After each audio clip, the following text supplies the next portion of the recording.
Hoy vamos a hacer un viaje, uno a un lugar que todos conocemos pero que pocos han explorado de verdad, el paisaje oculto de la mente humana. Y nuestro guía va a ser nada menos que el psicólogo Carl Jung. Vamos a meternos en esas profundidades que, aunque no lo parezca, todos compartimos. A ver, pensemos en esto un segundo. ¿Por qué será que historias de hace miles de años, sobre dragones, sobre héroes, por qué nos siguen atrapando tanto? Es una pregunta fascinante, ¿no? Y la respuesta, según Jung, no está por allá afuera en los libros de historia, está adentro, en lo más profundo de nuestra propia psicología. Ok, entonces, si vamos a explorar este territorio, lo primero que necesitamos es un mapa. Así que en esta primera parte vamos a ver justamente eso, el mapa de la psique que Jung dibujó para nosotros. Y todo empieza con una idea clave, el inconsciente. Para Jung, el inconsciente no era una sola cosa. Él veía como dos niveles. El primero es el que llamó inconsciente personal. Imagínenlo como un sótano privado, el de cada uno, donde guardamos nuestros recuerdos olvidados, las experiencias que reprimimos. Es nuestro archivo personal. Pero debajo de ese sótano hay otro nivel, uno muchísimo más profundo y antiguo, el inconsciente colectivo. Y este ya no es personal. Es una base, una especie de cimiento psíquico que compartimos toda la humanidad. Es algo que heredamos. ¿Y cómo se puede describir algo tan vasto? Bueno, a Jung le gustaba usar la metáfora del agua. Él decía que el agua es el símbolo perfecto para el inconsciente. Contaba el sueño de un teólogo que una y otra vez se sentía atraído por un lago oscuro, quietecito en el fondo de un valle. Esa imagen, ese lago, eso es el inconsciente colectivo. Esa psique profunda y a veces oscura que todos llevamos dentro. Ok, entonces, si el inconsciente colectivo es este océano inmenso que hay en sus profundidades, ¿está vacío? Para nada. Jung decía que está habitado. Y sus habitantes son lo que él llamó arquetipos, unos patrones universales que viven dentro de absolutamente todos nosotros. Entonces, ¿qué es exactamente un arquetipo? Pensemos en ello como una especie de ADN psíquico. Ojo, no es una imagen o un recuerdo concreto que heredamos. Es más bien como un plano, un molde, un patrón que ya viene preinstalado y que le da forma a cómo entendemos las experiencias humanas fundamentales. El nacimiento, la muerte, el amor, el heroísmo. Son como las estructuras básicas de nuestra mente. Y aquí es donde todo se conecta con la pregunta que nos hicimos al principio. ¿Se acuerdan? ¿Por qué los mitos nos siguen hablando? Pues, por esto. Porque los mitos no son solo cuentos viejos, son en realidad la manifestación externa de estos arquetipos internos.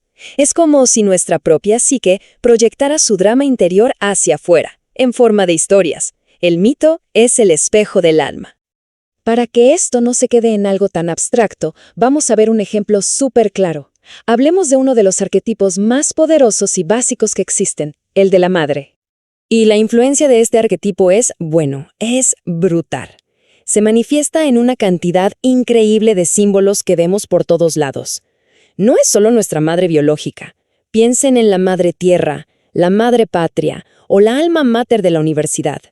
Pero también puede ser un lugar, una cueva, un jardín o algo inmenso como el mar.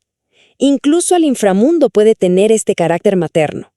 Todas estas imágenes, de alguna forma, nos evocan esa idea fundamental de lo materno. Pero aquí viene lo interesante, y es algo clave en el pensamiento de Jung. Ningún arquetipo es totalmente bueno o totalmente malo. Todos tienen una dualidad, una cara de luz y una cara de sombra. El arquetipo de la madre, por ejemplo, es por un lado la figura que nos cuida, que nos nutre, que nos da la vida, la madre amorosa. Pero también tiene su lado terrible, la madre que ahoga, que devora, que nos arrastra al abismo. Piensen en la diosa hindú Kali, que es creadora y destructora a la vez. Es la vida y la muerte, en una misma figura. Muy bien, ya vimos un arquetipo universal. Ahora vamos a meternos con uno un poquito más complejo y personal. Vamos a hablar del ánima, que es, digamos, la imagen femenina que vive dentro de la psique de un hombre.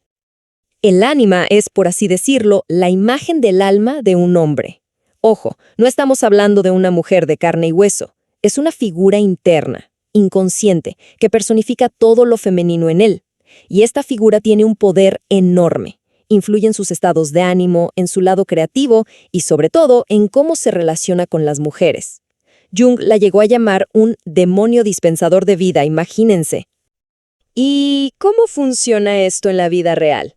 Generalmente, lo que pasa es que un hombre, sin darse cuenta, proyecta esta imagen interna del ánima sobre una mujer real. Y ¡pum!, surge una fascinación instantánea, casi mágica. El problema es que esto lleva a relaciones súper complicadas, porque en realidad no está viendo a la persona que tiene enfrente, sino a su propia proyección. Por eso, para Jung, una parte importantísima del crecimiento personal era aprender a retirar esa proyección, dejar de buscar el ánima afuera y empezar a reconocerla como una parte de sí mismo. Ok, todo esto de los arquetipos, el inconsciente colectivo, suena muy interesante, pero ¿y qué? ¿Por qué nos debería importar hoy? ¿Qué pasa si simplemente ignoramos todo este mundo interior? Bueno, para Jung, el peligro es enorme. Él estaba convencido de que nuestra sociedad moderna, tan obsesionada con la lógica, ha cometido un error garrafal. Le hemos dado la espalda a este mundo interior. Hemos cortado la conexión con la fuente de la vida. En sus palabras, el espíritu descendió y se convirtió en intelecto. Es como si el fuego del alma se hubiera apagado y en su lugar solo quedara la fría maquinaria de la razón. Hay una anécdota increíble que lo resume todo. Jung estaba hablando con un jefe de los indios pueblo, y el jefe le dijo algo que lo dejó helado. Le dijo que si su gente dejaba de hacer sus rituales, el sol ya no saldrá más. Obviamente no se refería al sol físico, claro que no. Lo que quería decir es que la luz de la conciencia, el sentido de la vida, se apagaría, y cuando eso pasa, la oscuridad del inconsciente irrumpe con toda su fuerza, de forma caótica y destructiva. Esa desconexión genera un vacío, una verdadera pobreza espiritual. Y esto me recuerda a un viejo proverbio suizo que Jung citaba. Decía, detrás de cada hombre rico hay un diablo, pero detrás de cada pobre hay dos. Y no se refería solo a la pobreza material. La peor pobreza es la del espíritu. Cuando perdemos esa conexión con el alma, quedamos totalmente vulnerables a las fuerzas oscuras de nuestra propia mente. Entonces, ¿cuál es la solución? Según Jung, el camino no es huir de la oscuridad o pretender que no existe. Todo lo contrario. El camino hacia la plenitud es un viaje deliberado hacia abajo. Es atreverse a sumergirse en esas aguas profundas del inconsciente para ir a buscar algo. El tesoro. Esa herencia preciosa. Esas partes de nuestro ser que hemos perdido y que están esperando a ser redescubiertas. Y con esta idea del viaje interior, llegamos al final. Los arquetipos son universales, pero la forma en que se manifiestan en la vida de cada persona es única. Y eso nos deja con una pregunta para la reflexión. ¿Qué mitos, qué símbolos y qué figuras son las que habitan en el mundo interior de cada quien? Quizás el primer paso para entender el universo increíble que llevamos dentro es empezar a reconocerlos.